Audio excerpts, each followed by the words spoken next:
Good afternoon, Superkickin with Steven fans. Your favorite host, Steven A. 1181 right here, giving you all the lovely news for the week and what's going on with wrestling. We have Full Gear tonight. Man, I'm really excited for Full Gear tonight. I was able to attend AEW Dynamite on Wednesday. Greg's going to hop on here in just a couple minutes. He just had to do some rebooting issues, so he should be hopping on here. So I'll save my comments about how AEW Dynamite live and a couple things that I enjoyed there.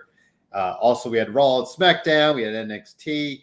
We've had changes to Survivor Series teams happening already. They announced Survivor Series teams online last Saturday, I think right after we went off the air or so. And then, we did go on the air till next day. So yeah, we were even on the air. But and now this week we've already seen changes. We saw Bobby Lashley is in place of Dominic Mysterio for Team Raw, which is obviously understandable because we got to get Lashley on the card. And then also on SmackDown last night, we saw Aaliyah get a big win and then get booted off the team. So we'll dive deeper into that. Let's bring on the Greg one right here. Looks like he's sporting his powder blue Chargers jersey. Look at that thing. Yes, sir. Now, I will say that is a beautiful jersey. Thank you. Prettiest uniforms in all of sports. Yeah. I mean, yeah, it's a pretty nice color. So I was just getting ready to tell you, Greg, at kind of my Dynamite experience live. It's funny because the best part was kind of the aftermath, just Tony Khan coming out and thanking the crowd. He brought out Cody Rhodes. They brought out CM Punk. And, of course, we brought out Ruby Soho, Greg, because I don't know if we mentioned she is a native Hoosier. So right. It was nice of her to get the final, entrance, as it were, and give a little plug for her. And then also they brought up a cancer-free survivor, a gentleman by the name of Joe, and I can't pronounce the last name because I forget what they said. But somebody had tweeted Cody Rhodes and said, "Hey, today I literally got the news I'm cancer-free." And so they brought that gentleman in the ring and gave him a little standing ovation. And he picked up a win over Cody Rhodes. So that was really nice for that gentleman. Yeah, do the whole, lay down for him. But it was awesome to hear Ruby Soho talk for a couple minutes. I believe she was with one of her former managers as well, or trainers, in a dark match or elevation match. I can't remember which one it was, but so awesome to see Ruby Soho get the loving from our home crowd there in Indianapolis. She's actually from Lafayette, which is an hour north of here. So, but still wrestled here and wrestled in Indiana. So cool to see that, the Hoosier State, Greg, we're not, it's hard. Not many known wrestlers from here. Ultimate Warrior, though, grew up in Bloomington, Indiana. Then obviously went to California or Florida, wherever he took off. And so cool to see Ruby Soho, get a little love from the crowd. So obviously a good night too, watching wrestling and getting to meet Ruby. We snuck my brother in the picture because normally, they say one per person. And I was just like, we'll just get in the picture because they're not checking anything. So just get in the picture real quick. And so he got to meet her as well. So it was Pac, doing a meet and greet, Evil Uno and Grayson, and then Ruby. So kind of cool to see. And, for the extra few bucks, getting in a little bit early was nice too. So they already let you in, and then you got to skate your tickets. So I'm like, nice. Well, from now on, if there's ever a, AEW show, I'll just meet somebody, no matter what, just to kind of get that, little bit of crowd ahead of the crowd. So, but yeah, that was my Dynamite experience. That was my Dynamite experience, Greg, and pretty packed house and a good time. Like I said, especially for Ruby, and just you could tell she was a little, nice and overwhelmed with the emotion of it, and you could just see how much better she is there in AEW. So just kind of sucks. Yeah. She was never able to do that on the main roster of WWE. And who knows, maybe in a few years they come crawling back to her and let her have that shine. So, but yeah, so we'll do Full Gear predictions after we talk some Raw and SmackDown talk, Greg. I brought it up. The Survivor Series teams have already changed from last week. So that was, maybe expected because that's how they roll. But so if we get into Raw, Greg, we had a big 8-man tag match. This almost felt like it could have just been a Survivor Series style match. You could have just done elimination style. And part of me, Greg, wonders if they'll just end up running this back next Saturday or next Sunday night. But it was Dolph Ziggler, Robert Roode, AJ Styles, and Omos defeating RK Bro, the Raw Tag Team Champions, and the Street Profits. Obviously, we had the Street Profits still having issues with Omos. So Dolph Ziggler, Robert Roode, and AJ Styles and Omos. Good to see AJ Styles back. I don't know if he was battling some small, maybe just like a lingering injury or just need a few weeks to, get right. But he looked okay back, and the heels pick up the win, Greg. So do you think we run this back for Survivor Series in a, maybe a pre-show Survivor Series style match? Or do we put on tag teams from SmackDown, from Raw, and let them run some sort of, 10-man tag?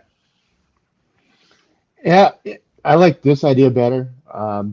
But these teams would be a better match than throwing in a couple teams from the SmackDown side. I mean, and who are you going to throw in there? The Viking Raiders? I mean, it's there's slim pickings as far as other teams you can throw in there and make the bout look juicy. So this is pretty much as best as they can do.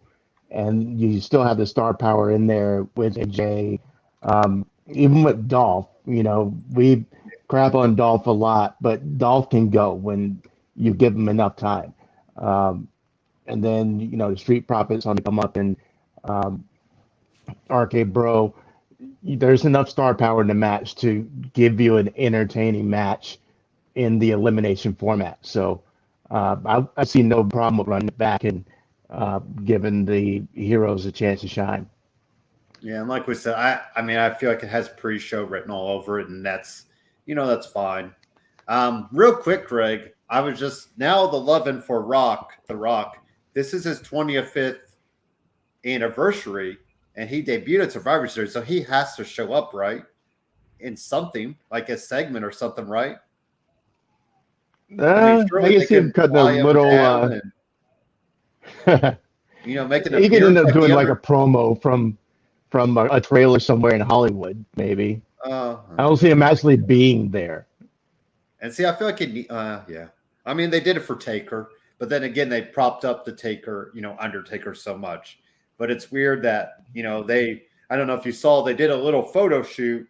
They had Matt Riddle as early, Rocky Maivia, Rhea Ripley did some Rock stuff, and Damian Priest, who somebody joked looked like if you did the Dark Side of the Ring type style, like how they usually recreate the character, the wrestler, and Damian Priest. He actually looked pretty legit, like for like a Rock stand-in.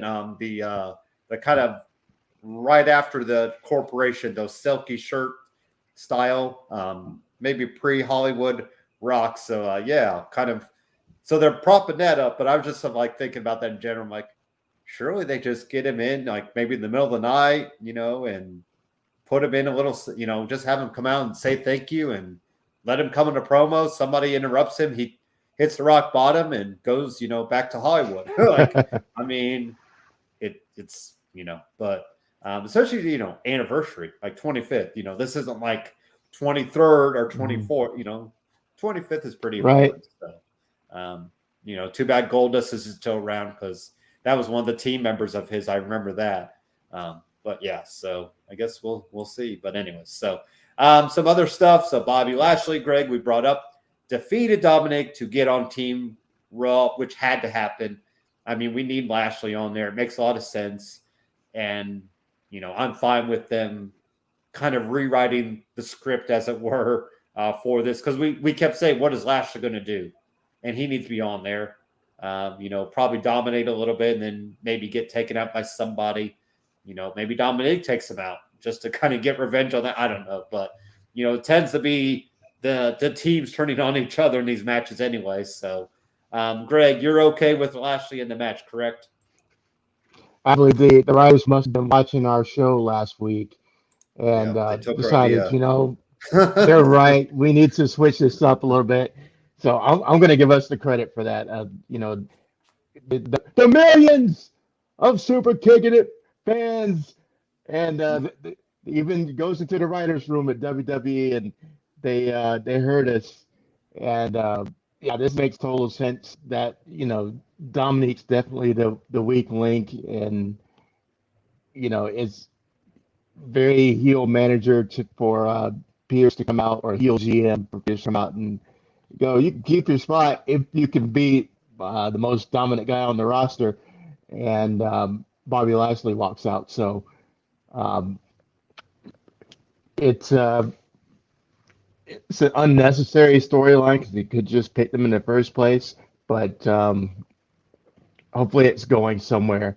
But we already seen the Mysterios and Lashley mix it up. So hopefully somewhere else. But we'll see. And maybe, like you said, it ends up being a screw, and Dominic comes out and causes Lashley to be eliminated, which is totally feasible. But it's a move that had to happen. Lashley needed something, and he belongs on the team. And it's not going to hurt Lashley to lose in this, especially if he's like towards the end, or if he's maybe in the middle of it. Like, I don't see it happen at the beginning or anything, but maybe in the middle of it or something, he's dominating and Dominic comes out there and tries to screw him over or something, and then you can have them go at it. So just as long as we keep that other guy, I'm not going to say his name, Greg, out of the picture, even though I'm still scared. Come Royal Rumble, we are getting that another match. Since don't say his name. So. May as well call Candyman 5 times. Don't say his name. Or Bloody Mary in the mirror.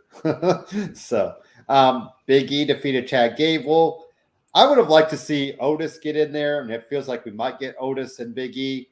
I like Big E doing these it's almost like a side quest, Greg, to me. Not to be a video game nerd, but you have the main quest where you're trying to keep your title, but you also have, and a lot of, like in the Attitude Era, I felt like we got a lot of that. Stone Cold had his main, entree, but he also might mix it up with, Billy Gunn one night, or, Al Snow for random reasons. So I kind of like when the champions go, on these little side matches. It gives Chad Gable. I mean, Chad Gable's looked like really great, and he keeps bringing up that he was valedictorian 4.0 Full Sail University master's degree in whatever video game design. So obviously, Greg, he has a career waiting for him after his wrestling career is done. And like I said, I'd like to see Otis mix it up with Big E next week, maybe leading into Survivor Series. So could we see Otis and Big E duke it out there next week, Greg? Hey, man, you're talking to Mr. Gamer over here, man. I know all about the side quest. So I got to do all the side quests before I finish the whole game. Side note, I hate it. Like, I would just, like in Red Dead Redemption, I just beat the game. I was like, okay, I'm done. Like, I was like, I'm good. Like, I didn't do any of the, like, it was like 80% done. I'm like, that's fine. I don't need 100%. Hey, you got to get those side quests in. That's where the good stuff is. You got to get the side quests but, in. Yeah, I dig it that he's doing these side quests, like you said, and mixing up with different guys, because it's too formulaic for WWE. These two guys are now in a feud, so they're going to have a pull apart with these two guys. They're going to have a tag team match with these two guys. They're going to have, week after week after week, these two guys in some type of face off or match, distraction finish. And you don't see them mix it up with anybody else until they have their big match.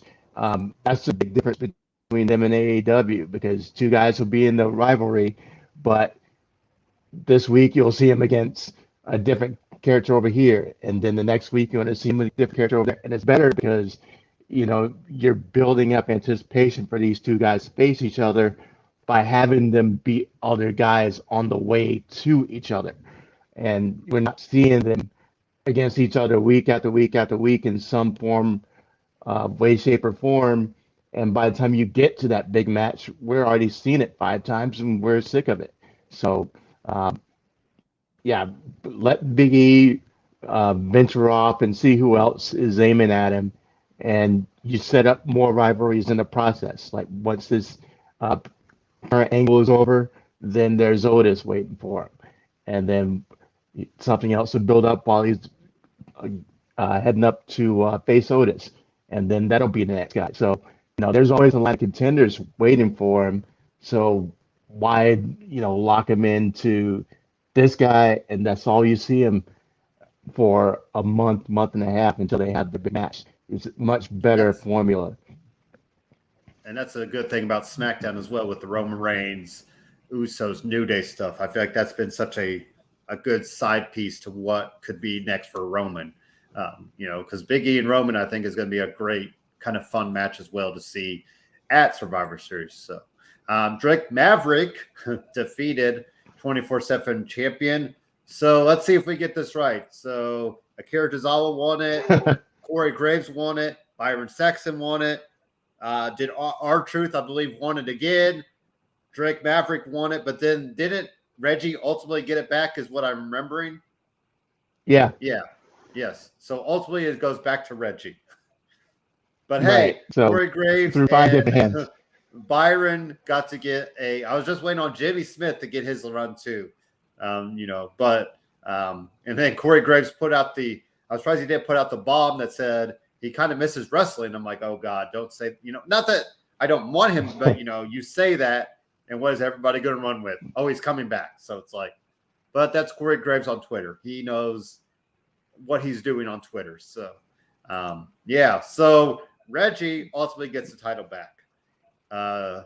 Did you like any of it, Greg? We all roll our eyes when the 24/7 train comes down the track.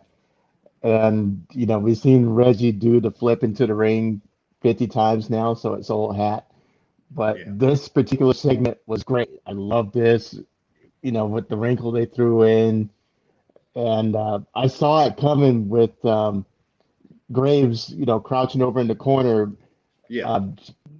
In the background while they're focused in on whoever it was that it just rolled up. I forgot if Graves was the one who rolled up Reggie or if it was another guy.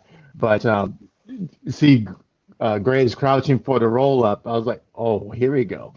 And yep, you got him. And then the last thing you'd ever expect, Byron Saxton coming up and rolling up anybody, much less Graves. I'm like, this is awesome. Even though he's a former wrestler too, though, I always forget he was in FCW for a hot minute, Greg. Byron was. Now that I think about it, I remember.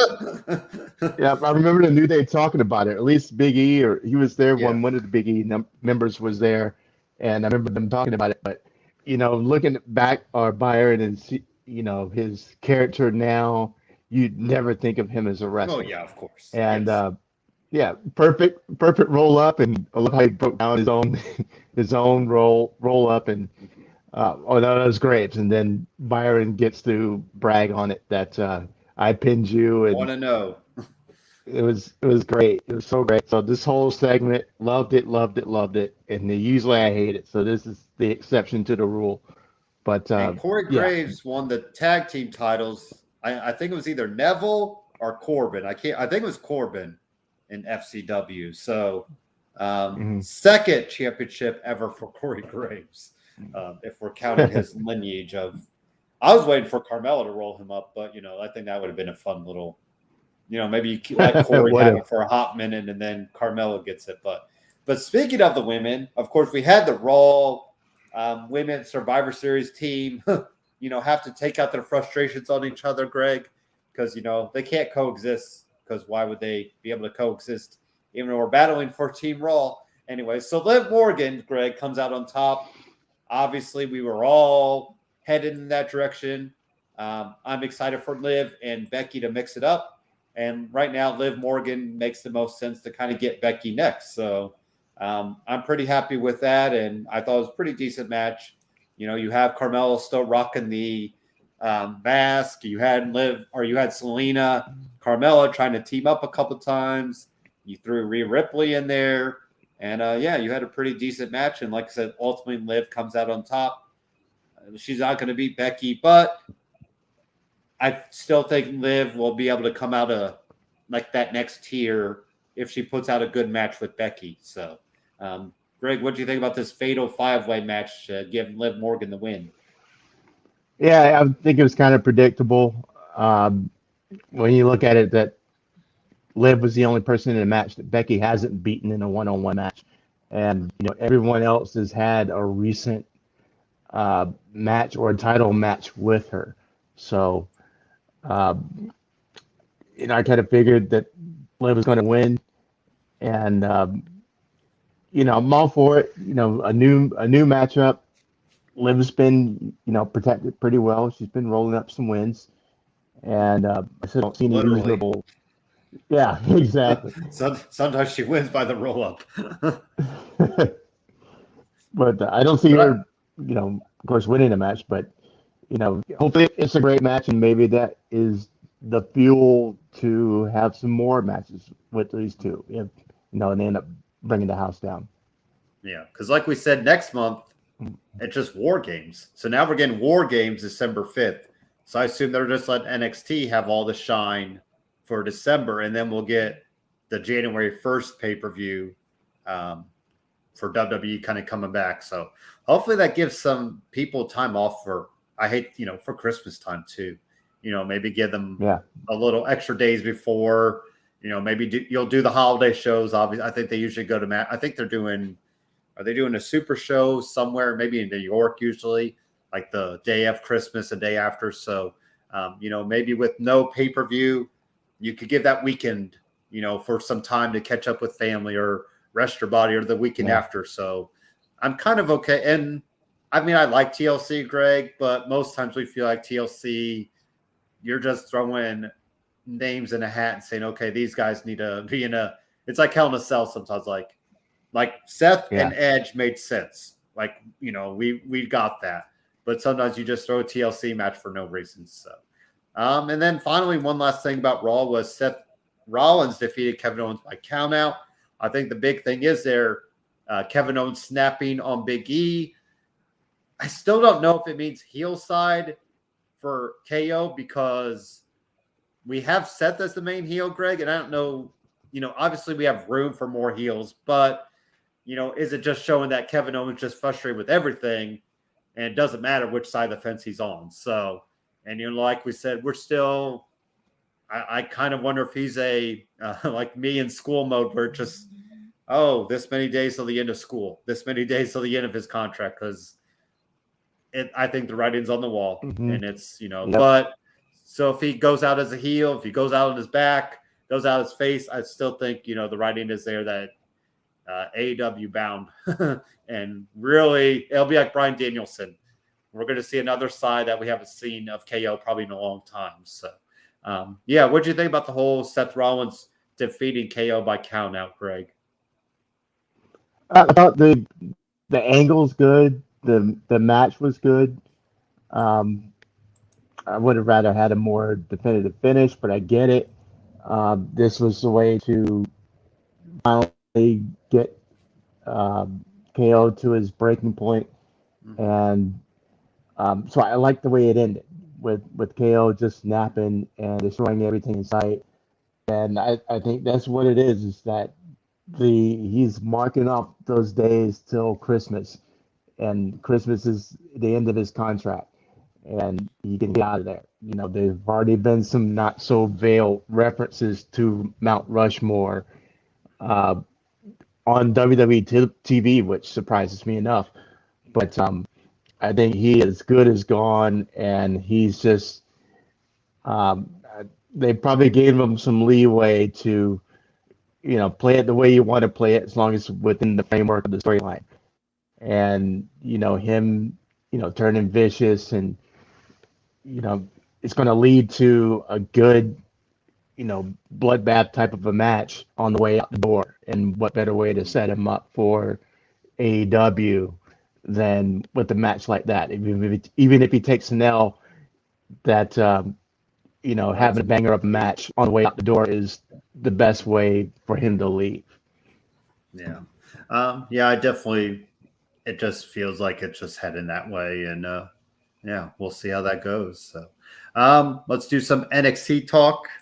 We had beginning of the night, Toxic Attraction defeated Io Shirai, Casey Castanzaro, and Kaden Carter. Not a bad match. You had Io Shirai still playing up like, Io does not need to be with anybody. She's a lone wolf. So, and then then we got the unfortunate news for Zoe Stark, but maybe it gives her a chance to find a character, Greg, or find something. Yeah. So, unfortunately, hurt in the got hurt. Maybe it's a storyline. I don't remember her getting hurt, but anyway, so she'll be off TV for a little bit. Like we said, hopefully kind of give her a reboot, come back with something, that she could sink her teeth in and really go with. So, but Mandy, I can't say enough about Mandy Rose, Greg. Like, talk about night and day. Like, she was an afterthought for how long on, Raw. And now look, she's like one of the main, if not the main star, she's featured on TV more than Ciampa, who's the NXT champion. So they're going all in on Mandy Rose, and that's really cool to see and good for her. It shows that all your hard work eventually pays off. It might not have been on the main roster, but her and Toxic Attraction, we said that first week, like, she's going to have to do something different, Greg. And then boom, she changes the hair, goes with a different look, which I almost find more attractive, if that's even possible. So, yeah, everything is working for this team. And, they're one of the highlights of, NXT right now. So, thoughts on that first match for you, Greg? It's decent. Like you said, I'd rather see Io in solo matches and not tag team matches. Zoe definitely needs to go and find some charisma while she's in recuperating her and healing her injury, because she just doesn't have it. She just, kind of really dry and bland. She needs some flavor. She needs some seasoning, and come back with a character that we can invest in, because she just wasn't viable in her current iteration. So best wishes to her. Zoe, get well soon. But while you're out, definitely work on the character, work on the promos, and there's a style change that can happen there that we can sink our teeth into. So it's just a matter of finding it. And Toxic Attraction, they have been one of the most entertaining things to watch on NXT. And for me, that's not saying much. I've enjoyed the Mandy transformation. It's still weird seeing her with the different color hair. It's almost like a completely different person. And mentality wise, her ring, her moveset, everything that she does in the ring is different now compared to Golden Goddess Mandy. And she even stepped her game up on her promos with her mic work. So I'm impressed with what she's done. And then Jade, I want to call her Juicy J. That's not it. Jaden and these names are killing me. Gigi and Jaden. Yes. The alliteration is killing a man. But they look good together, and they are they're doing some things. So I'm keeping an open mind with them. I want to like him. I want to get farther behind them and see what they can do. So it was a good way to open and get some more momentum going behind Toxic Attraction. Yeah, and like you said, one of the top things to watch right now on NXT TV. So speaking of changes, Saray probably needs to do some changes, and I think she even alluded to that in a tweet saying, something's got to change. She lost to Kaylee Ray. Obviously, we knew Kaylee Ray was going to kill her because Kaylee Ray, they're higher, which is funny to think. Kaylee Ray just came back or just started in NXT obviously UK champion forever, Greg, but now, you know, she's already killing it on the roster. So not much to say there, right? I mean, Kay Ray looked good, and Saray needs to go find something too. Whether it's darker character, you know, and I hate saying darker because I think that's all we do with these characters, but Saray needs to probably find something different to do with her character, right, Greg? Absolutely. I mean, she and Zoe Stark are in the same boat.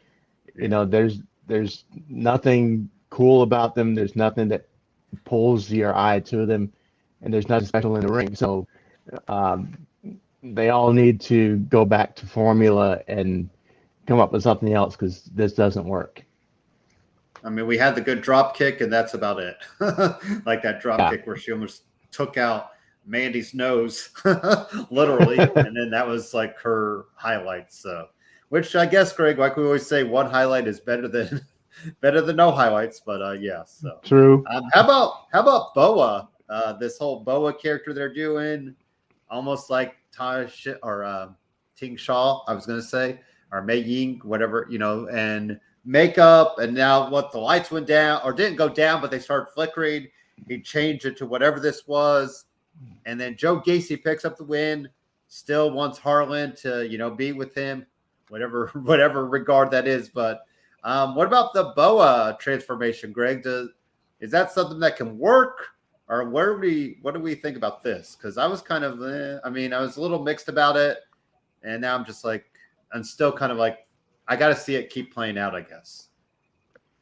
Yeah, I'm in the same boat, because they're doing this type of thing too often now. We've seen it very recently with another character, and I remember watching, I don't know if it was Raw or SmackDown, but there was a guy who had just lost, and he was heading back up the ramp, you know, holding his head, selling the injury, and the lights flickered red again, just for a couple seconds, and then it was gone.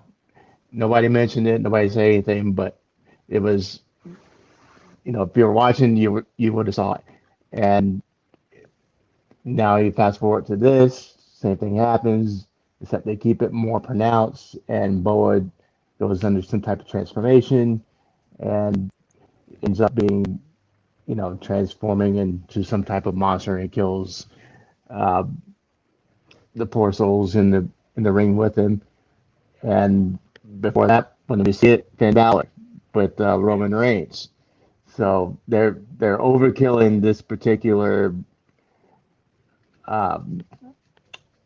trick, little parlor trick that they're doing, and you know, they don't have a way to explain it or have it make sense, because, you know, with Finn Balor is the demon's heartbeat and everything, that makes sense. We just haven't seen it play out yet, like, you know, yet, I guess. Right. What is it, and how does it pertain to Boa?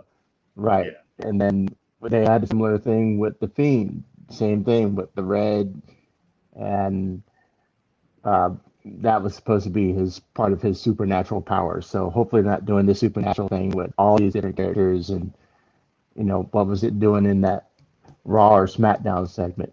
So, you know, if you're going to go that way, find a way to explain it so that, you know, we can all be in on the gimmick. Yeah. And like we said, we have some of it with Tian Shaw, but she wasn't even there, so it doesn't make sense for him to do it. So we'll just kind of see. The Creed brothers keep dominating, Greg. They defeated Jacket Time, which is now Kushida and Ikemen Jiro. Not a bad match there. Diamond Mine, you know, keeps trying to pick up wins. Odyssey Jones came for the save, as, you know, Diamond Mine tried to make their numbers work. So, you know, we'll probably still get some Odyssey Jones and Roderick Strong action. Cameron Grimes won. You know, not much there. How about Solo Sika getting the win over LA Knight, Greg, your guy, and Grayson Waller. So the Uso brother, Greg, though, he's making a name for himself. I think he's looking pretty darn good. I mean, this time next year, are we going to be surprised if he's still down there? I mean, yeah, especially if you could do I don't know how long we can run the bloodline, But if, maybe you could kind of reset it with him down the road, maybe it does hit a stopping point, and then Solo enters the picture. Now you have a whole nother avenue to go with the youngest brother. So, it does look like they're really setting him up highly, Greg, to, maybe move quicker than normal as well. Yeah, absolutely. At the expense of your guy. I know. I'm sorry. For this purpose, I will let it slide. Give it a pass. Yeah, I'll let it slide. I love seeing my dude on TV, and the fact that it wasn't a one-on-one match, but he took the pound. But it's all about putting Solo over, and I think we end up seeing him on SmackDown sooner than later. A year from now, if he's still in NXT, then everybody needs to be fired, because this guy, I think, is up in SmackDown probably at or before WrestleMania. Okay. I think that's how I was wondering. Like, that seems about right, I would say. Yeah, because can you imagine that they have a match where Brock is back, he and Roman are going at it for the championship, and based on what happened on their last match, the Usos are banned from ringside, and who's going to get the save? Boom, your third Uso brother, and it ends up being the reason that Brock loses. There's plenty of ways to put him into the storyline, just sitting, waiting, ready for him, and it makes sense. We're going to have him right now, and getting that familiarity with him. Put him over and strong in matches. Looks great. He looks, exactly like the other Usos. So, it's going to happen sooner or later. And I think WrestleMania is the latest we're going to have to wait to see him as an additional member of the Bloodline. And it's going to be easy to keep carrying on the Bloodline if you keep adding members to it. So you're going to have him to add to it. You're going to have Naomi to add to it. And, another year from now, a year past this coming WrestleMania, you're going to have The Rock to add to the mix. So you can keep this Bloodline going for a very long time. I mean, I keep saying that if WrestleMania, when WrestleMania's in LA, what's that? So that'd be 39, WrestleMania 39, because next year's 38. The numbers don't even matter anymore. But anyways, so I don't think we need Roman and The Rock this year. I think it's next year, because you have the Hollywood aspect. Exactly. You're probably going to do 2 nights again, so you probably could save it for that Sunday night main event. I mean, it only makes sense. You have The Rock in Hollywood, so exactly. You could have Roman jealous. You could still revisit. Maybe Roman goes on a face turn for a little bit, and then peeps back up as a heel, like kind of to get jealous of The Rock and all of his fame and that. So I don't think we need Roman and The Rock this year. It's next year in Hollywood, where it just and maybe we'll get Frankie Monet back, and she could be with her husband and gets the Miz and Maurice, and I'll be all happy for WrestleMania, Greg. That could be my Saturday night main event. No. There you go. So, me too. She might be too old for that, though. So, some other stuff. Elektra Lopez defeated Erica Yang. The big thing there was Zion Quinn, and it looks like her and Zion Quinn are going to have some romance happening, Greg, because what we need is more romance in wrestling. So, what happened to Escobar? Did I miss what happened with him? Did he get hurt? Well, they were just saying he wasn't there this week. So okay, was he there last week though? Either? I don't think he was. I feel like he hasn't been on maybe TV it's a small injury. Yeah, but they kind of painted her as the leader of the group. While trying to get Santos Zion is gone. Quinn. Yeah. So he's not on the main roster yet, so he must be injured. But Santos needs to be on the main roster. What about the romance angle, Greg? Yeah. There we go. Another one.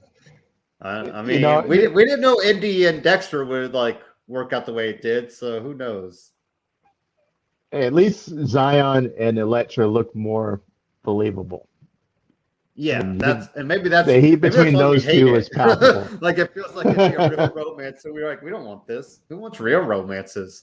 Forget that. Give me Dexter, who only says one word at his, ceremony, and that's it. So, but speaking of Dexter and Loomis, Greg, he was on commentary. That was his commentary. The silent character still on commentary. So Pete Dunne defeated Carmelo Hayes with the help of Johnny Gargano, though. So it looks like, we got Gargano in there. We got Pete Dunne, Carmelo Hayes, all kind of vying for that championship of the North American title, which I'm fine with, because you still got Ciampa and Braun Breaker, I think, in the main title picture. Maybe you throw Kyle O'Reilly in there just to give him something. What about good old Samoa Joe? Maybe you've heard of him. Is his face on a milk carton yet, Greg? Because he's been missing for a few weeks. I think it is. Yeah. But Pete Dunne defeats Carmelo Hayes, really making that the highlight of the show. Pete Dunne still looks good as ever. That once again, I'm surprised he's not on the main roster yet.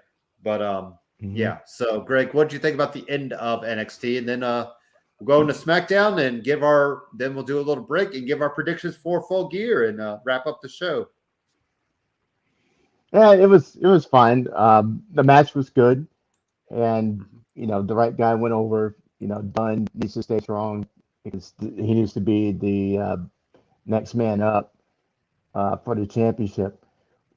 With Breaker out of the way right now, that Dunn's a good next step. While the new blood kind of sorts themselves out. So solid match, and it did both of them a favor as far as he keeps Pete Dunne on top, and it shows Carmelo can hang with the top dogs. So it worked for both of them. And you still have Trick Williams there if you want. You could do some tag team match. Maybe you make Dunne and Gargano coexist. That's our favorite. I think they got the bumper sticker that I see on a lot of cars, Greg, as their logo now at WWE as that coexists. So, So that was NXT. How about SmackDown? So some of the big stuff there. Obviously, we started the night with all the women, and we saw Aaliyah, Greg, get her first win and her debut match, which, we kind of thought she'd be saved. But she gets pulled from the Survivor Series team, Greg, which I think means Sonya is putting herself in as that fifth member. Is that what you think? Because who else is there? True, and the fact that she didn't instantly have somebody else to filter into that spot does lend itself to that thinking. And I mean, does she put a Naomi and screw Naomi again? No. There's no way she's putting in Naomi. And see, I think I think Sonya, because you don't have Sonya do much, and I think you could just plug her in for now into the match. Right. And maybe she pulls a Shane McMahon and wins the whole damn thing like he won the best in the world trophies. So, but Aaliyah, it kind of sucked for Aaliyah to get a big win and then her get pulled. But I guess we're just, still playing that Sonya Deville is evil card. So what do you think about that first match, Greg? And then, like I said, where do you think the fifth member will be, or who the fifth member will be? Sorry. The first match was okay. Just the standard hot mess of a 6-woman tag. Wasn't very impressed with it, but it serves its purpose, getting Aaliyah up her first win, and then setting up the screw job in the back with Sonya stealing her shine. So I think Sonya is just full of herself enough to take her spot and put herself in there, and it also adds to the storyline with Naomi, and maybe Naomi and Aaliyah can start setting up a little conglomerate of people who've been screwed over by the management, and that leads to some type of revolution or whatever, and something along those lines happens. But we'll see. We also saw Los Lotharios defeat Shinsuke Nakamura and Rick Boogs. Just building up Los Lotharios as a legit tag team. They have the name now. They have the charisma kind of together. And I thought they put on a hard fought tag team match there. How about Greg? Tony Storm coming out to challenge Charlotte Flair. So I'm going to assume we got to get Tony Storm to, either Sonya will make her pick up the win, but I'm okay with Tony Storm being that next in line while we're, still sorting out title contenders for Charlotte. I don't think we want to hit Sasha yet with Charlotte. So I think Tony Storm, kind of like Liv Morgan, it's like a good placeholder for the next big feud. So how do you feel about Tony Storm stepping up to the plate against Charlotte, Greg? I like it, especially if they give Tony, the build-up she's deserved. I mean, she was UK champion, NXT UK champion for a long time, and she killed it over there. So give her that shine, give her that backstory, which they are 50-50 on if they'll even reference a championship from NXT on the main show. There's plenty of ways to use that to make us buy in on Tony Storm and make this like a bigger match than it is on the surface. So if they can do that, then let's go get it. But I'm not optimistic that they will do that. So I'm a little hurt for Tony Storm if that happens, because she deserves a big stage, and there's a big match to be had, a great match to be had if they let it breathe. That's true. Yep. Then Jeff Hardy defeated Sami Zayn to remove Sami Zayn from the Survivor Series men's team for SmackDown, which makes me believe who is going to step up. And I mean, I kind of wonder if you'll do Madcap. You already have Baron Corbin on there, so maybe he vouches for Madcap and you put Madcap in there. Or Greg, I was kind of looking at the SmackDown. I mean, maybe Rich Holland, but then you kind of got him involved with Cesaro and possibly Sheamus. So I don't know if you want to throw him in there. And then I'm looking through and I'm like, who else do you throw in there? Because, there's not many names that make sense. So I kind of wonder if it will be Madcap taking the place of Sami Zayn and just furthering. And you kind of wonder if Sami Zayn and, Kevin Owens ride off into the sunset together, Greg, because I kind of feel like the writing is on the wall for Sami Zayn as well, what his next move could be. So what do you think about Jeff Hardy defeating Sami Zayn to kick him off? And who do you think is that fifth newest member of Team SmackDown? I'm on the fence with it, because I was looking forward to, Jeff Hardy when he left Raw, alluding to you may see a different version of Jeff Hardy on SmackDown. And we've seen nothing different. He's been, nicer and friendlier than ever. So we're not seeing anything new out of him. And, as great as he is, he's still kind of the weak link on the team. I'm almost would have favored seeing Sammy in the match more than seeing Jeff. So, and I'm a big Jeff fan. So, I don't know what Sammy's contract situation is, but seeing him and KO, roll into AEW together would be super cool. As far as who the new fifth guy is, it seems like Madcap would be a downgrade from either one of them. So I can't picture him. But and let's see, who are the other four right now? I don't have So it's Drew, the setup in front of me. King Woods, Jeff Hardy. Now I forget. Where is it at? It's because they finally put Survivor Series as one of the shows to watch, Greg, so I can actually go to the preview. Hey, finally. I know. How about that? Nakamura's going to have a title match. Jeff Hardy. Happy Corbin. So Drew, Jeff Hardy, King Woods, Happy Corbin. I mean, that's why I'm like, yeah. I don't want it to be Madcap, but what else? I mean, there's really nobody else that makes sense. Yeah, I mean, I put Ridge in there before I put. You don't throw Mansoor or Ali, Ricochet. I mean, they're all kind of. I'd love to see Ricochet in the match. Yeah, but we haven't seen not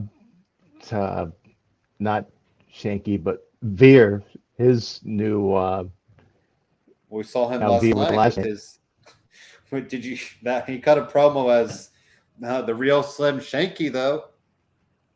Oh God, that was like the worst thing I've seen all week. That's why I didn't bring it up yet. I mean, could you put Swerve Scott? You could. That would be a great addition. But it feels like, do you want his first match on the roster as a member of that? So, yeah, I'm not sure. Like I said, I can only think of Madcap. That's the only name that fits because Sheamus hasn't been on TV. So you got to think he's going to come back to do stuff with Ridge. So yeah, right. Yeah, I guess we'll see next week, Greg. Maybe there'll be a surprise entrant. It was Adam Pearce, Sonya Deville, Pursuers. But then it feels like Adam is more featured on Raw, so it would be kind of dumb for him to be. I mean, he's been on SmackDown here and there, obviously, but I always feel like Sonya is taking more control of SmackDown, and you have Pierce taking more control on Raw. Other than the Brock stuff. But here's the question, though. Okay, what in the world was Von Wagner doing? That's standing over on Raw. Maybe that's. Was that maybe he? No, because that was on SmackDown last night. That's right. Yeah. So maybe he gets the place. Maybe he is the one who gets in the match. He's not because he never said anything. He's not camping out with Kyle O'Reilly this week, so. Right. And I just love how oblivious the SmackDown announcer was like, "Who is that guy in the office with Adam Pearce?" Okay, you guys don't watch NXT at all. Okay, we don't watch the other brand. So that does always bug me about that. I don't know why they like we said, they only acknowledge NXT when it's needed, or when they find fit. Sorry, when they find fit. Like even Samoa Joe, I felt like they never really mentioned other till later. It seemed like, but the 4 Horsewomen, you got all their NXT accolades. I mean, they never even say Sami Zayn's a former NXT champion. It was short-lived, but he was still champion. So, I mean, he probably should have been Tommy Dreamer, where he should have never won it. But I mean, he had to win it too. It's that weird, like Tommy Dreamer never. Once he lost all the time, he's like, well, why would I win it now? So, but yeah. So all right, I think maybe that's it. Is that's the guy that could be Von Wagner? Yeah. Yeah. So first of all, why him and not Kyle O'Reilly if you're going to pull up somebody from NXT? Second, especially since Kyle O'Reilly and Johnny Gargano had a dark match on SmackDown, they said. Okay. So yeah. Yeah. Anyways, so we shall see. Like we said, they got some storylines to fill before, and it feels like Survivor Series has snuck up on me. Like we weren't sure if it was even going to happen, and now it's like, oh yeah, it's next week because it's the week of Thanksgiving. So we shall see what happens there. So what we're going to do is we're going to get all of our bills paid. So give you a minute to kind of get caught up on everything, and then Greg, we'll get into Full Gear because I am expecting a really great show tonight, and Hangman Page's coronation as champion is my belief. So let's get some commercials. out of the way, and then we'll get into Full Gear talk.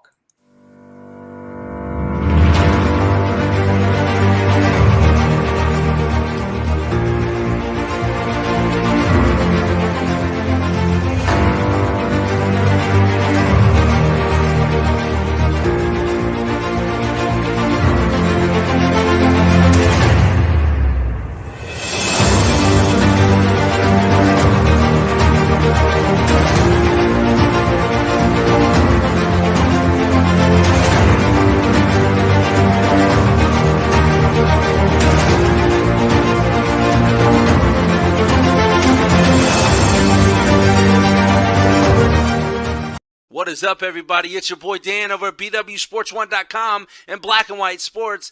And I'm wondering if you're ready to buy or sell that home, now's the time, and I got just the person for you. Mr. Sean Nugent, a.k.a. Rockstar Realtor himself.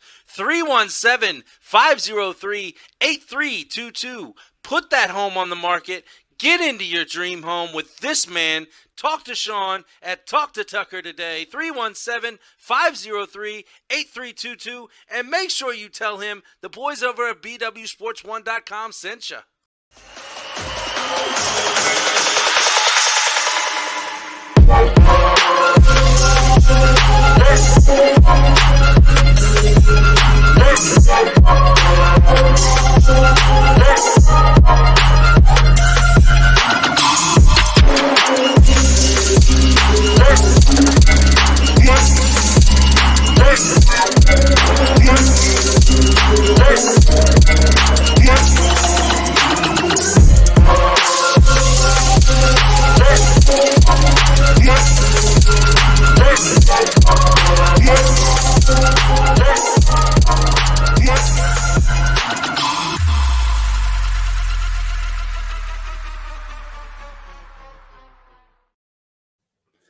All righty, we are back, and we're giving you our AEW Full Gear predictions. As you can see, we got a lot of a lot of people on the matches tonight, Craig, and a lot of good stuff happening.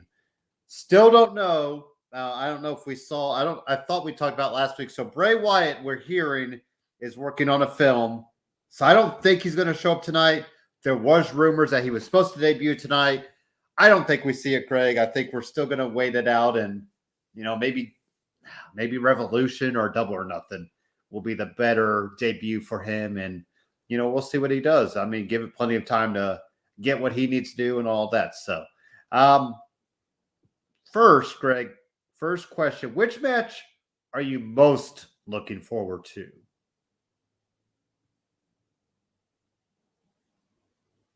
Oh, and you're muted.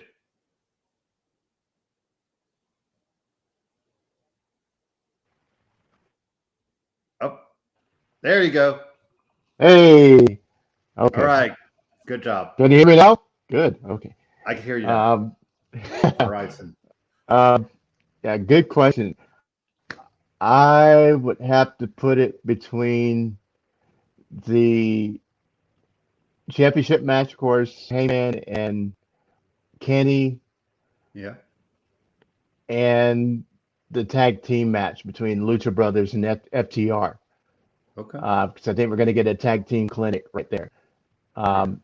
As good as the Lucha Brothers and the Bucks were, that title match was amazing. One of the best tag team matches I've seen in years. I think this can be on that level. Maybe not greater than that match, but at that level. I mean, it can be a match that steals the show. We expect Heyman and Kenny to be that great a match. Best bout machine. I expect him to totally turn up for this match.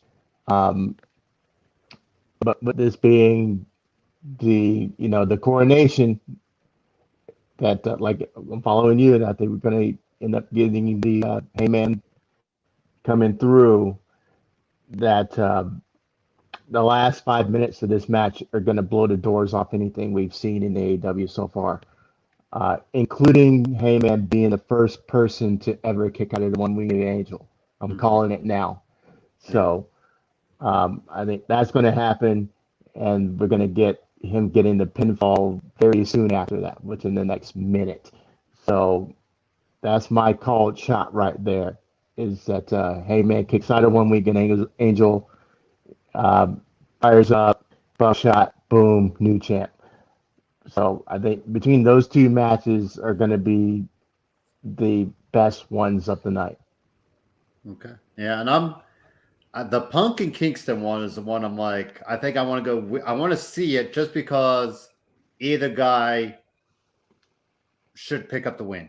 It's like so hard. It's like a coin flip, really. And that's one we'll start with, Greg. CM Punk, Eddie Kingston. They tore the house down with their promo.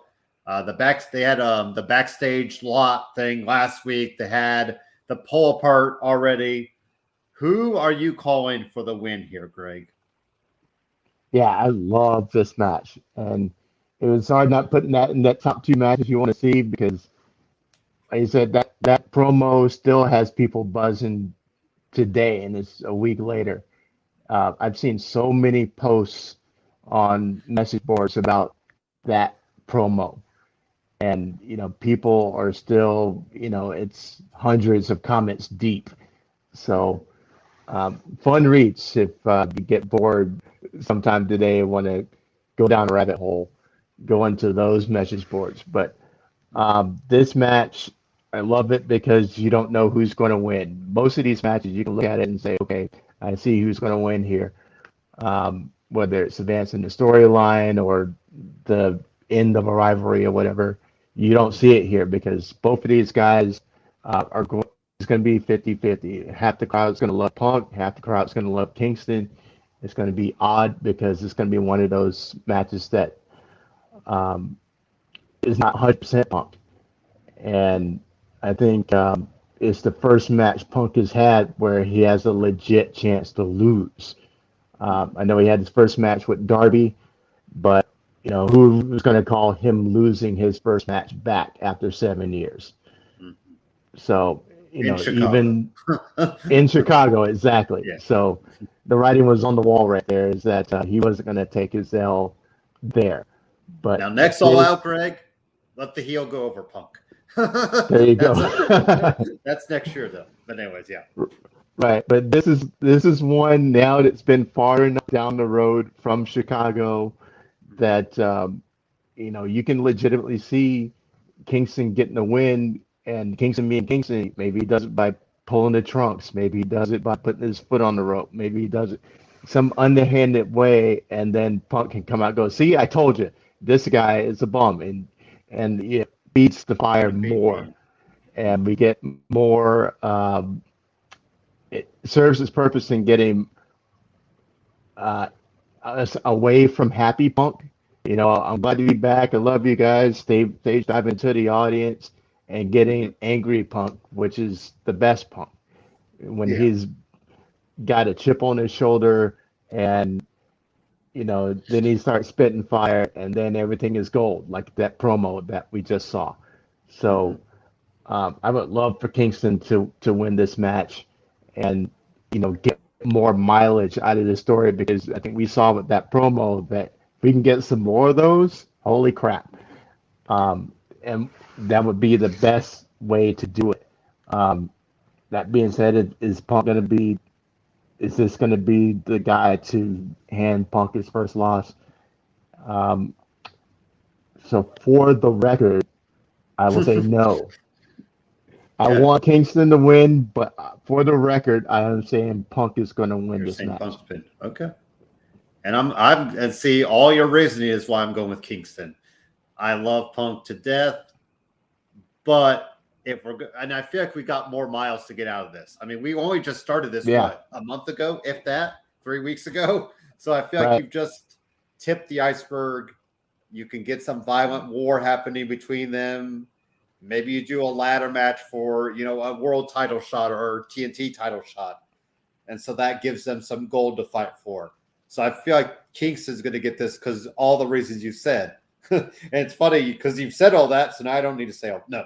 But I just feel like there's still miles to go, because I think Punk could be Teflon in AEW. He could probably eat a million losses and then still get some big win and still be fine. Like I don't think it's gonna kill him yet.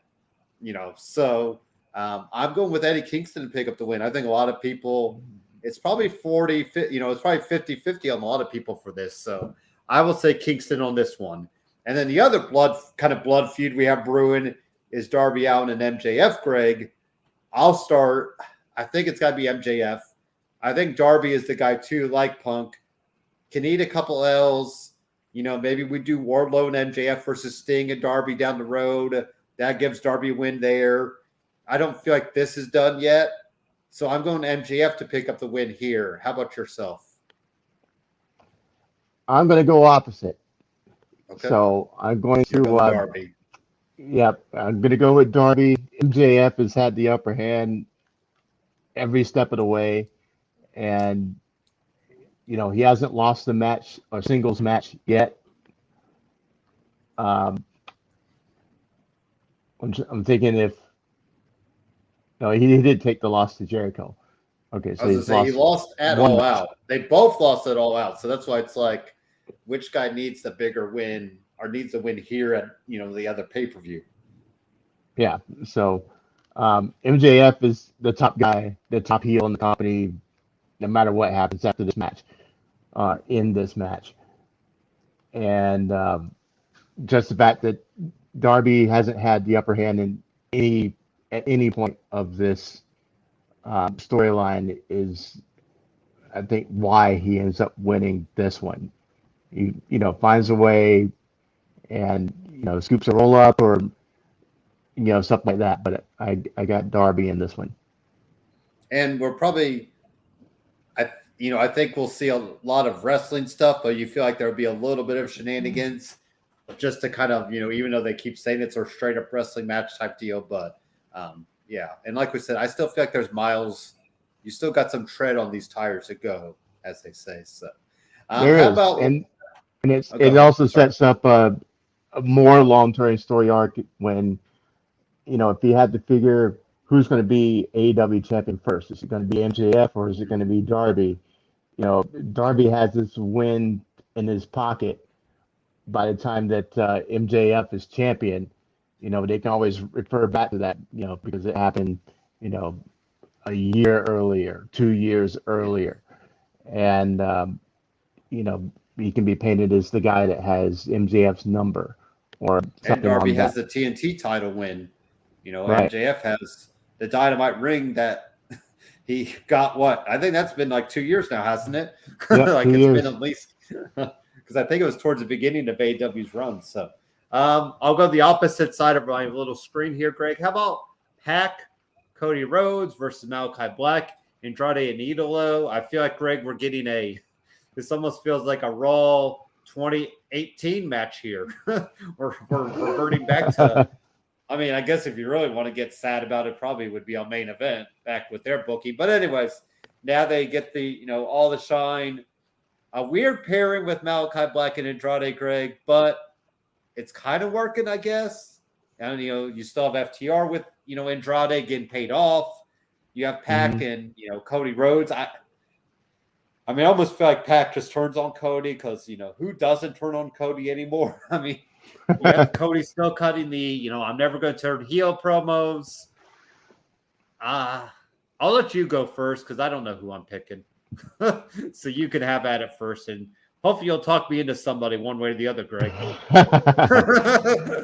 Well, in the words of the NWO, that's one more for the bad guys.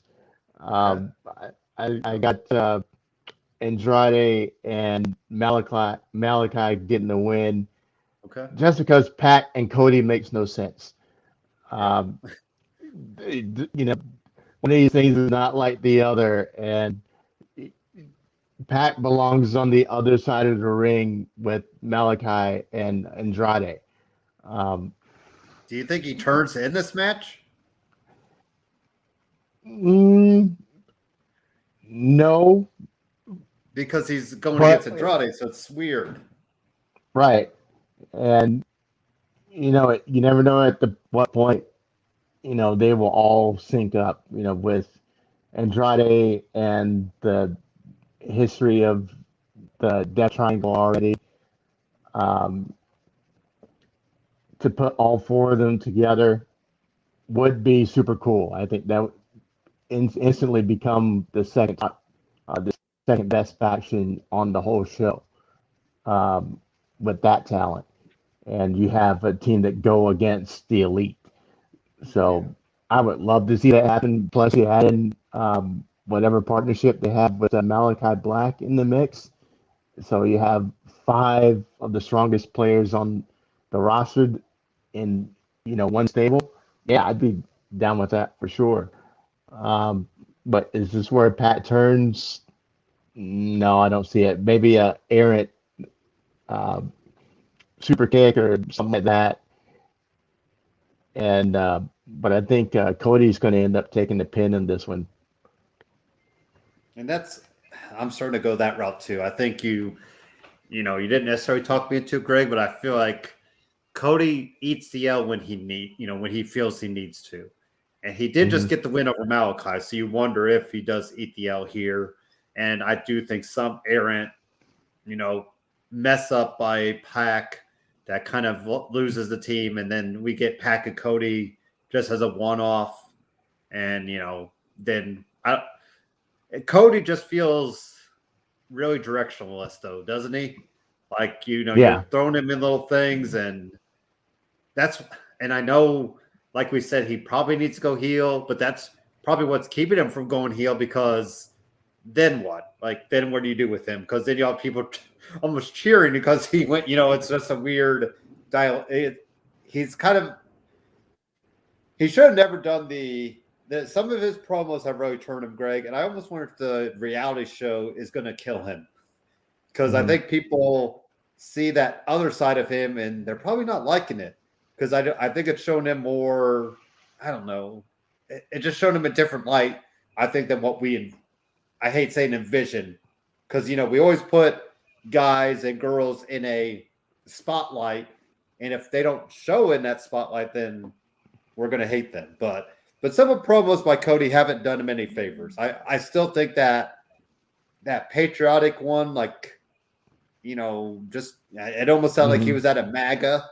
It sounded like he was at a MAGA fest. Just like, I don't, the stuff with his daughter was fine. He wants to raise her, not seeing any, believing in herself. That's fine. But there was that one where, it was going against Anthony Ogogo, and I'm just like, okay, man, like, I think that was maybe leading up to Double or Nothing when, he came out as the American Dream that one night and all that. So I don't, I just wonder if some time off TV and really figure out what direction he wants to go would do him the best.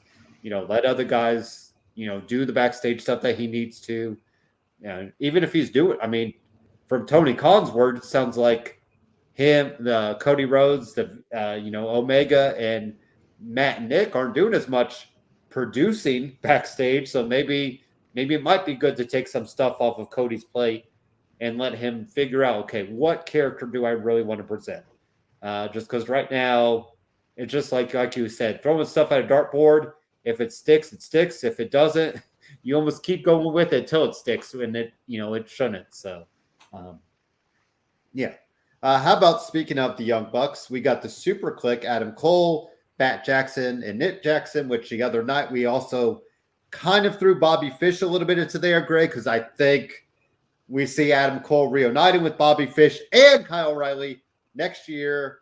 I mean, would it surprise us? Double or Nothing is the era of Undisputed, whatever we're calling that, the Disputed era, but versus the Young Bucks and Kenny Omega down the road. I mean, that's just writing on the wall. I mean, it feels like you might as well just Sharpie that in. So against Christian Cage, Jurassic Express, I know we've said as well, Greg, I'm still surprised Christian Cage hasn't turned on Jungle Boy yet.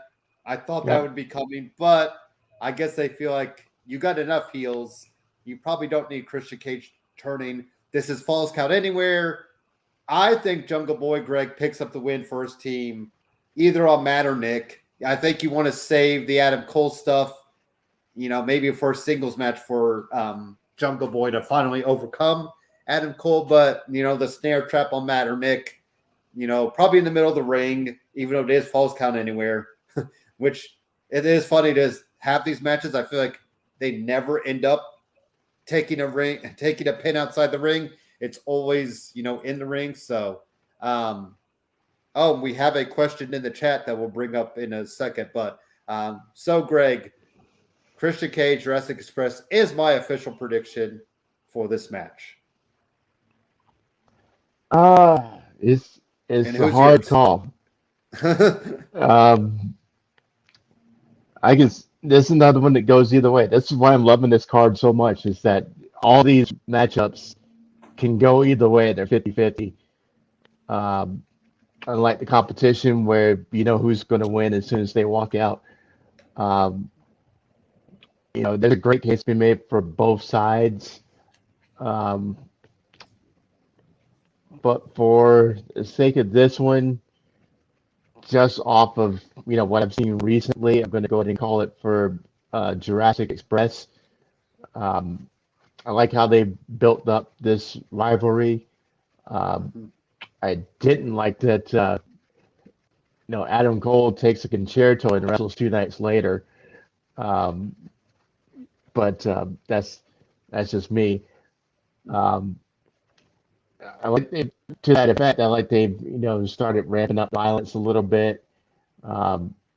Some hard spots, throwing Jungle Boy and Luchasaurus off the ramp, through tables, and the concerto, and getting more violent in the lead up. So if they're doing all that already, what are they going to do in a Falls Count Anywhere match? So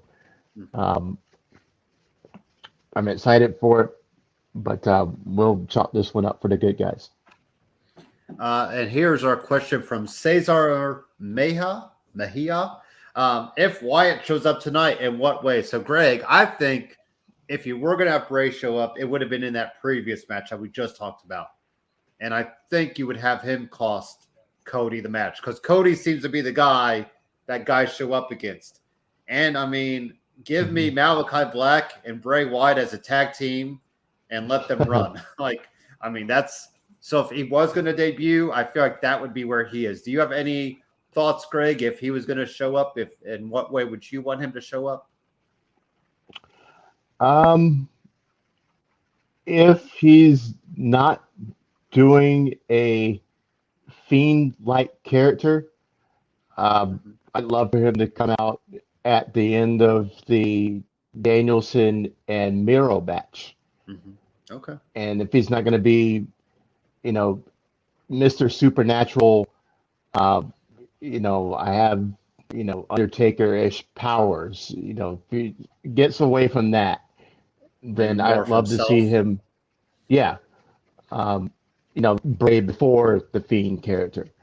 Cult leader Bray or something along that line, where he can use his mic skills, he can use his charisma, and he's solid in the ring now, and be the next man up for maybe the loser of the match, because the winner is going to go and challenge for the title, and it would be a great match against either one of them. If he is doing a supernatural Fiend-like character, then this match with Cody, and then, like I said, because he's the target when you come in. He was the face of AEW when it debuted. He's the one that took a sledgehammer to the throne, and he's the guy you enter in. When you make your debut to make your point. So I definitely agree with what you're saying there. So if it's Supernatural Bray, then in the match and make Cody your first victim. If it's not, and we go back to pre-Fiend character, then Danielson and Miro at the end of that match. So thank you, Caesar, for that awesome question. And I think I agree with you. If you do the whole prequel to Bray, like a prequel type style, then it makes sense to maybe come in and maybe even challenge the winner, Greg.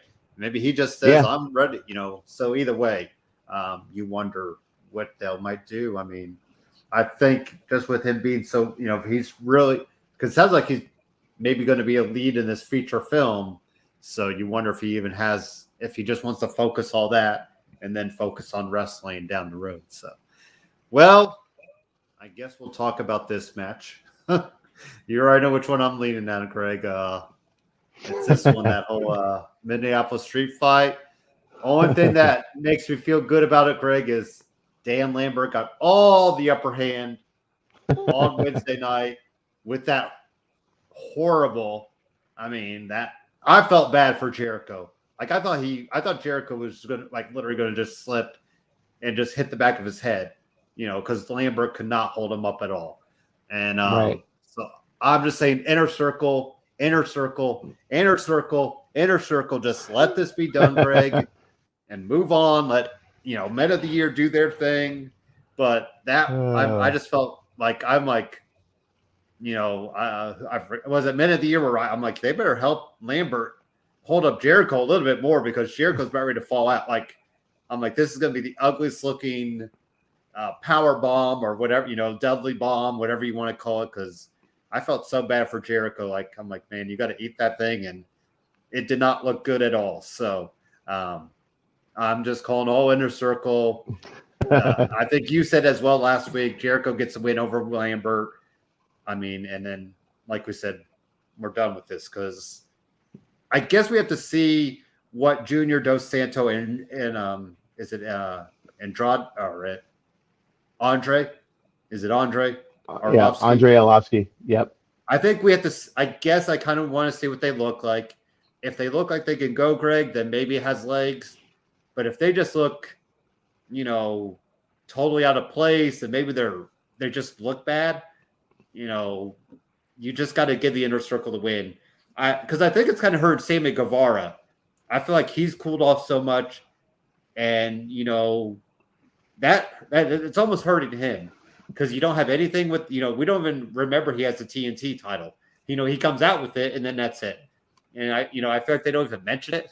It's just like a side note, and it kind of sucks because he beat Miro for that. That should have been a big moment for Sammy, and it kind of isn't now. So, yeah, this just needs to be inner circle. I mean, I almost say dominating.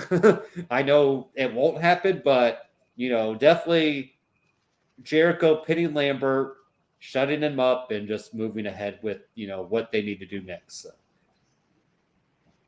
Yeah, I'm staying with my prediction also, is that at some point in the match, that Lambert runs into the Judas effect and we get our 1, 2, 3.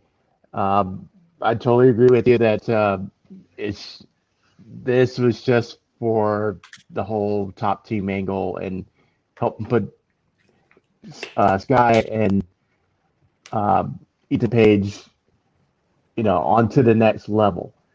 So I think that was the whole purpose of doing this. But you don't have future pro wrestlers with Andre Arlovsky and Junior Dos Santos. Okay. I was listening to Jericho's podcast, and he was talking about the rehearsal with Dos Santos and Arlovsky, and he had to explain the most basic of terminology in the run through, the edge of the match is called the apron, and the things that even the greenhorn should know in pro wrestling, and he doesn't. They have to coach him up on everything. So you're not going to see all of a sudden a wrestling savant out of Junior Dos Santos or Andre Arlovsky. So I think this is the big blow off, and you can always have Lambert come back out with Sky and Page and continue doing his Jim Cornette impersonation. But inner circle. I'm with you. And do you think Sammy Guevara, has this hurt Sammy Guevara too? Am I going too overboard with that?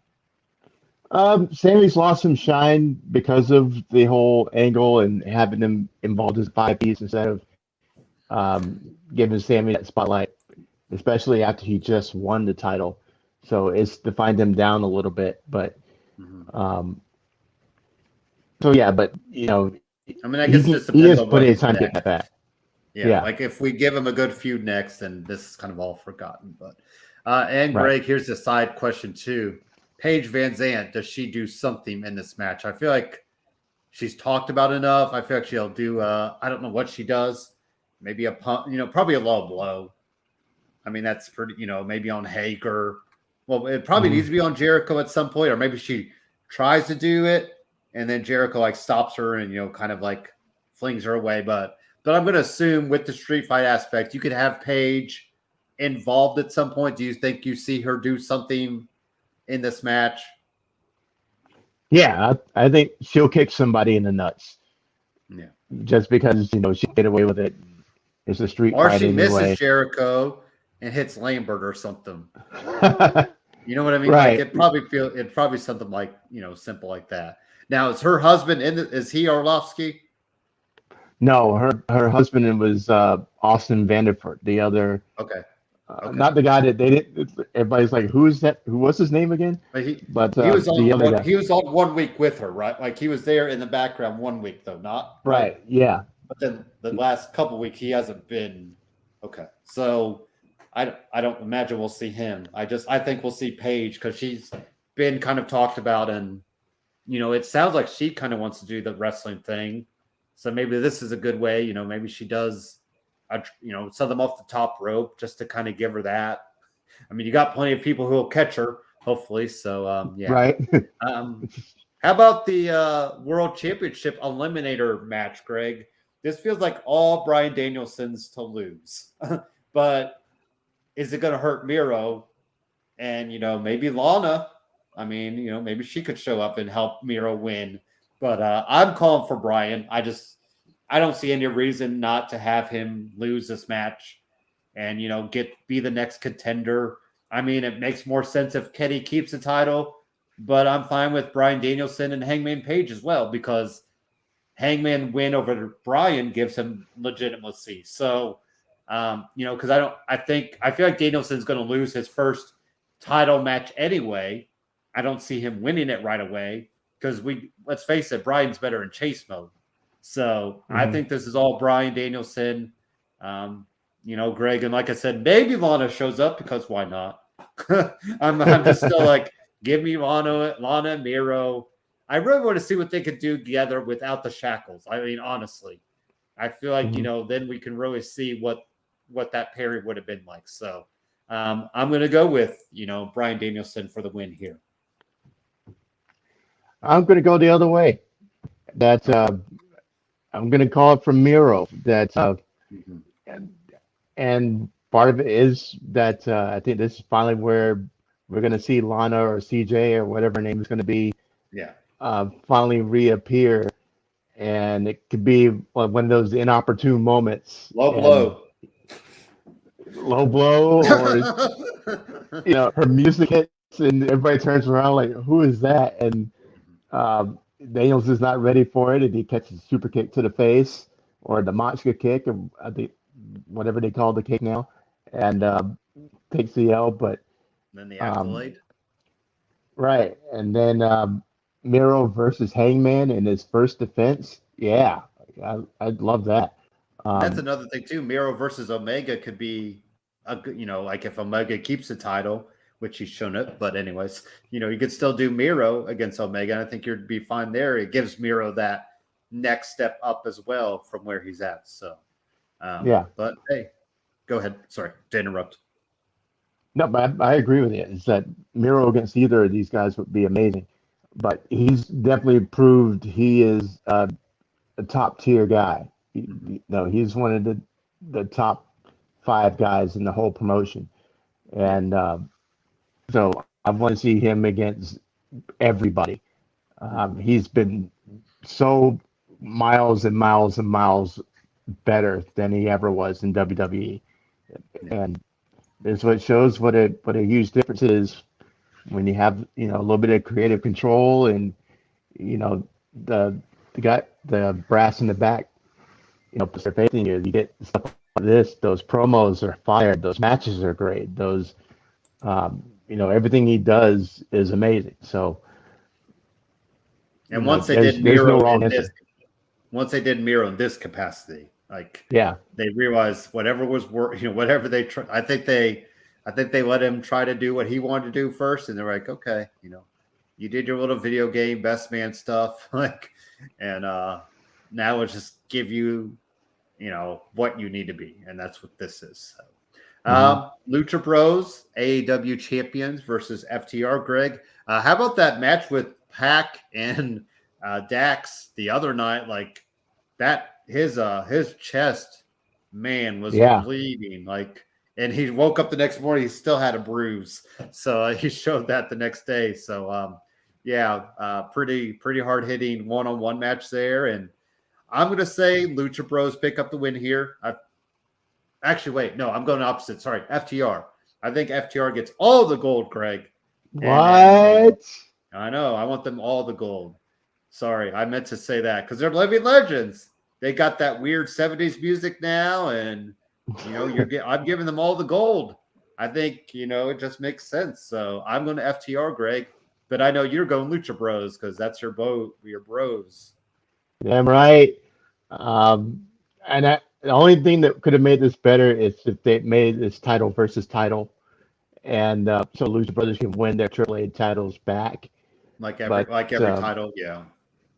Yeah, so they're not doing that, but there's no way Lucha Brothers lose this match. So, my guys, shout out to Lucha Underground. Go to TV, watch it, do it now. Well, do it now. I'm hearing, and I think I've read, Greg, that the AAA event is going to have the AAA titles on the line. So that's why I'm wondering if the Lucha Bros will win it back in Mexico. So that's why I'm like, if they lose now, they lose AEW titles, they get that back. So who knows? But I guess we'll have to wait and see on that end. How about Britt Baker versus Ty Conti, Greg? This is just the women's championship. I think this is all for Conti to kind of prove herself, but this is all Britt to win. I think Jade is the one to take it off Britt, but at the same time, I love me some Thunder Rosa. And I think that makes a lot of sense, especially if you maybe ride it out till Double or Nothing, because that feels like the big, kind of pay-per-view to kind of set things up down the road. But this is all Britt Baker. And like I said, this is a good, stepping stone for Ty, to kind of see where she's at. If she puts up a dud, then it might be, hey, you got to go back down the line. But if she can, prove herself, she'll still keep getting these type of matches. So, I'm guessing you're going with Britt as well, Greg. Yep, I am. Love Ty, and she's so much better here in her element, and they putting her over, as a how great she is in martial arts and judo, and letting her show that in the ring. She just looks night and day compared to what WWE let her do. And, I love it for her. I expect a great match, but DMD wins. And finally, we get it. We're here, one-on-one. The pay-per-view's namesake, Hangman Page, because of the Full Gear stuff on BTE a couple years ago. And, this is where is this where they lost the tag team titles, I believe, Greg, as well? Yep, I think you're right. Because they lost it, and then Hangman lost to Kenny Omega last year. So it makes all the sense in the world, Greg, for Hangman Adam Page to defeat Kenny Omega, stand out on his own at the end, even though part of me, Greg, just because of the background with the Young Bucks, with Omega, with Cody Rhodes, it would have been awesome if, you just celebrate him all together. But it makes sense. I think they always knew Hangman was going to be the guy. And I think, you finally got him where you need him to be. And like I said, I feel like this will be kind of your, coming out party for AEW, talent, grown talent. I mean, yes, Hangman had a run in Ring of Honor, New Japan, but let's face it, this is kind of where he's really making his name, with the tag team stuff, with the I started to say horse shit, the cowboy shit. Hopefully he's not making it horse shit, because that would be, a good thing, not a good thing. But, it always felt like Hangman was going to be the guy that would be the man, the man for them. So, because we knew about Cody. Cody had really built his name before AEW in that small window of time after he was let go. Kenny Omega did his stuff in New Japan. The Young Bucks did New Japan, did Ring of Honor, did independent scene. But now this is all Hangman's time. And like I said, that last shot of tonight, Greg, should be Hangman in the middle of the ring. Maybe you let his wife come out there with the baby. Maybe she's there in the crowd, and let him just have that moment to really. And part of me is like, I'm glad that Kenny got the upper hand on Wednesday night with Don Callis, Greg. How about Don Callis with the beard and mustache under a mask? Like he peels off the beard and mustache like under his mask. And I'm like, wow, you're really taking this disguise serious. So this is all Hangman Page for the win. And like you said, I think the last few minutes, maybe you have a couple near falls, and then you just let him hit that buckshot for the win, and kick out the one wing angel and call it a day, and just let him be the last closing shot that you could sell Full Gear on for the next year. So that is my official prediction, Greg. Love me some Hangman Page. I'm even of course showing my shirt off right there of him. So it's all about Hangman tonight for me, and tonight it should be a good night for him. Yep, absolutely. I was a little jealous when I saw your feed on Facebook. And the picture with Hangman. I always take this guy with champions. I have Big E. I have Hangman. You're the good luck charm. Yeah. Roman, Drew with 3MB technically, but that was Drew. That was Drew, not as where he is today. But I joke. I want to be Drew now, because it'd be interesting to see. I bet it's night and day to where he was then and now. So, yeah. Like I said, it's going to be one of the best matches of the night. A good 35 minute classic, I expect. Because this match, you need that time to let it breathe, let him put on a 5-6 star match, which I 100% believe they can do. And this is a day one storyline, pretty much. Hangman was in the first title match to determine who's going to be champion with Jericho. He took that loss, and we've had a 2-year ride with him, through the tag team championships with Kenny, through the joining and dissolution of his association with the Elite, and then the ups and downs, the whole roller coaster, and now it's come to tonight with heads up Kenny.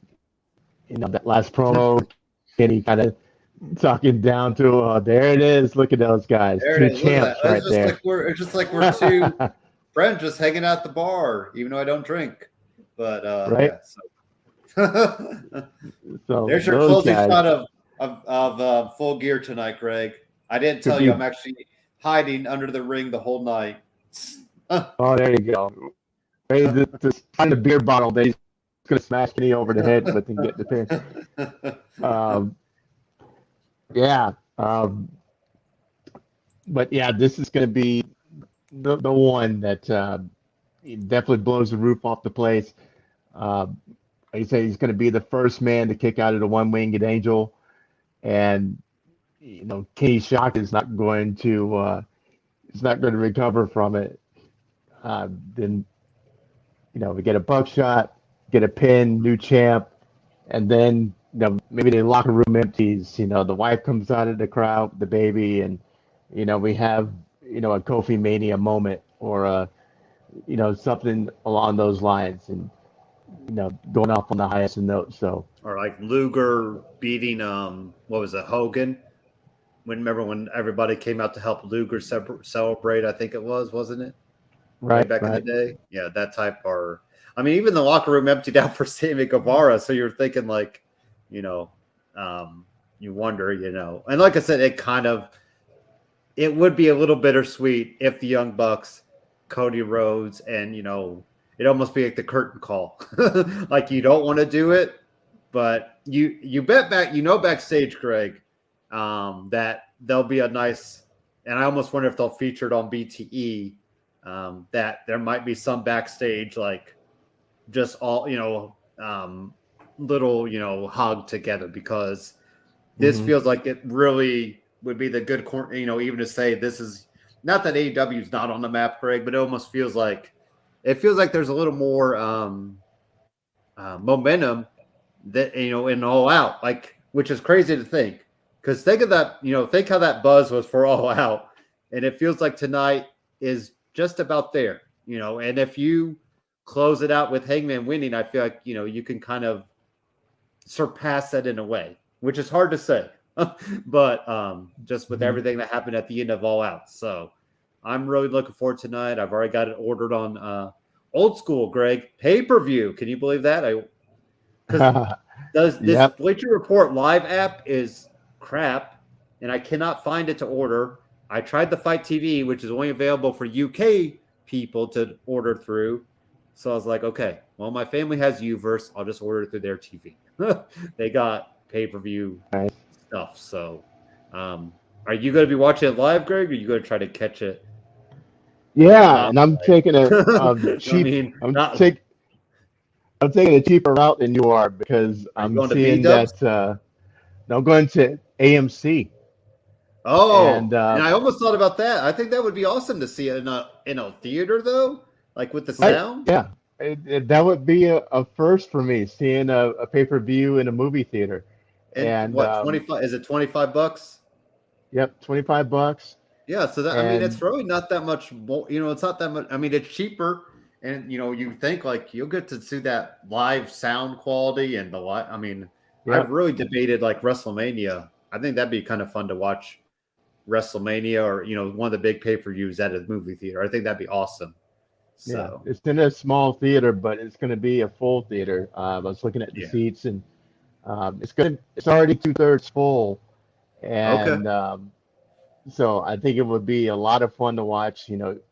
This is one of those cards where if you're going to do it, this would be worthy of $25, and kind of like Fight for the Fallen. If it was being held in Charlotte tonight, I would be going instead of watching it on TV. So that's kind of my mindset of it right now. Or I was even wondering, like, people have done the rent out the movie theater thing.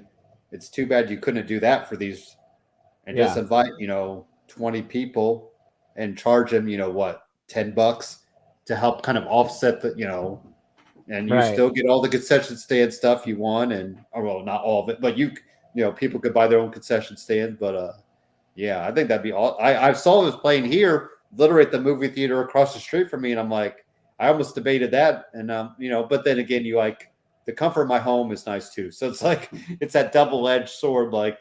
But I think it'd be awesome, hearing Judas. It might be even louder in the movie theater, Greg, than live. I don't know, but so that would be awesome for you to see that in.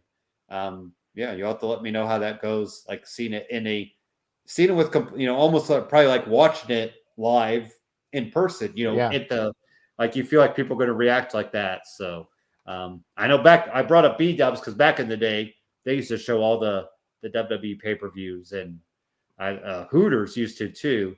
I think Hooters still does the UFC shows, but they don't do the WWE pay-per-views. So, all right. Well, we got a great weekend planned, and I think it's gonna be a really good night. So, Chargers, who they got, Greg? Vikings coming up. You had your bye last week, right? Right. Okay. And nope. The bye was 2 weeks ago. 2 weeks. This past week, they just beat the Eagles. Okay. And now we're getting to a nice soft portion of the schedule. They should be able to stack wins heading into conference play. Where are they at in the conference? Are they towards the top. Top of the conference. Yep. Oh, because the Bills they're lost to the Jags. Yep. Every team in the AFC West has 5 wins, but Okay. the Chargers are at the top because they're undefeated in division. So Okay. I expect that to stay the case. We got the Raiders and the Chiefs going against each other, so there's going to be another L in division. So, yeah. Unless they tie. They tie after 10 minutes. Yeah. We haven't had a tie in a little bit, but yeah. So now my Colts got the Jags. They got to beat the Jags tomorrow. Or got to beat the Jags. Jags beat Buffalo last week. I know, that's what's scary. 9-6. It was 9-6, right? Like a nice high-scoring game for you. But yeah, the Colts, they got it because then we got the Bills next week in Buffalo. So, yeah. And then NBA talk real quick, Greg. I brought it up on Twitter. The Warriors are 11-1. Like, I had no clue that the Warriors were 11-1. Did you know that?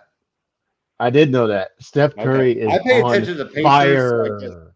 Like I didn't even know they were. I was like, wow.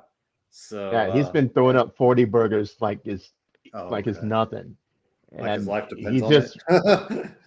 Yep, he just took down Ray Allen's record for most 3-pointers made in a career. Okay. So the guy is nuclear hot right now, and he's of course the driving force. But right after the Suns, the Warriors are my favorite team to watch. That's right, Suns. Yeah, because your Suns are second. I did see that. Are they 9-3 or 8? Yep, I believe so. 9-3, and they're trying to keep pace. But they're doing great right now. So because it's funny that the Warriors had those 2 down years. So that's why I was like, oh, they're back. I know, and then Klay Thompson is coming back around Christmas time, and James Washington is coming back. So the Warriors are only going to get stronger, which is scary, super scary. Yeah. And you're saying your Suns were blue last year. Is that what you're saying? Oh man, no, we might have. So ran into the juggernaut, the Bucks, though. I kind of like the Bucks, that was a one-off for them. I don't see them back.